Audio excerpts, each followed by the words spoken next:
I knew something bad would happen." "Bad things can happen anywhere," said his father. "You just wanted your sister to keep on living next door." "True, I did." After a while, when Keith's mother was a bit calmer, they talked about Lulu, who was 6 years old. "She must come and live with us," his mother said. "Yes," said his father. "We'll have to get her back, right away, somehow." Ordinarily, Keith's parents would have made the trip, but his father couldn't leave his business. He was a prominent battery maker in the city, and his shop, full of the wires and metals and fluids that could be put together to produce electricity in small amounts, enough to run a lamp or a fan, was always busy. And his mother, a designer of arches and columns and doorways for the Department of Buildings, had missed a step on a stone staircase the day before and broken her ankle. She could hardly walk. Keith said right away, "I'll go." His mother said, "Keith, 1,000 misfortunes can happen on a 2-day trip, especially to someone like you." 4-day trip, said Keith. 2 days each way. "Curse this foot," said his mother. "I'd be on the train in a minute if I hadn't missed that step." His father simply said, "It's a big responsibility." Keith reminded them that he was smart, capable, strong, and almost 14 years old, though his birthday was not for another 8 months. They talked for a long time.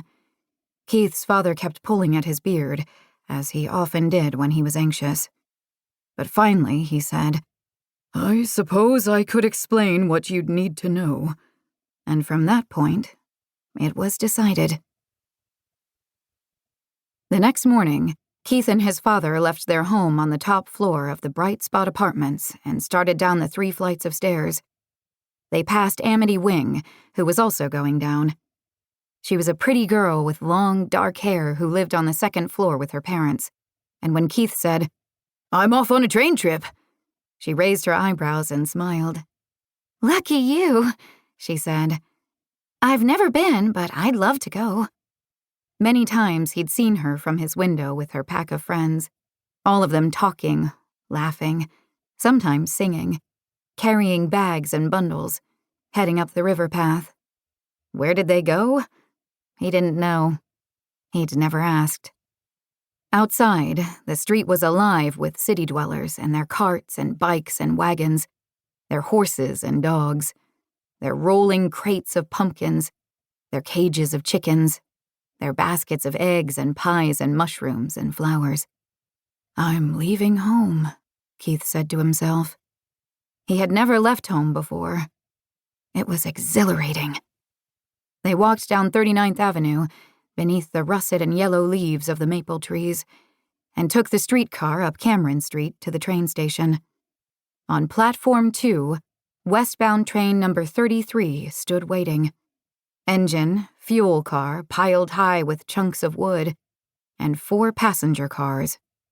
Steam was already puffing around its wheels. Departure time? 7:30. "You climb on," said Keith's father. "I want to see you on board and settled." Keith climbed on. This was his first time on the train, and he found it wonderful. The long row of windows on either side, most of them open to the air.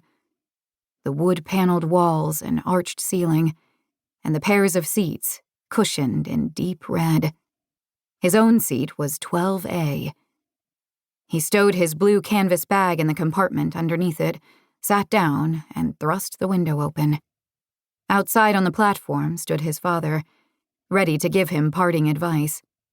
He was tall, like Keith, but his shoulders were slightly hunched because he spent so much time bent over his workbench.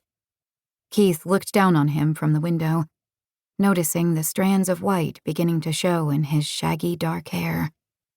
"Keep to yourself on this trip," his father said.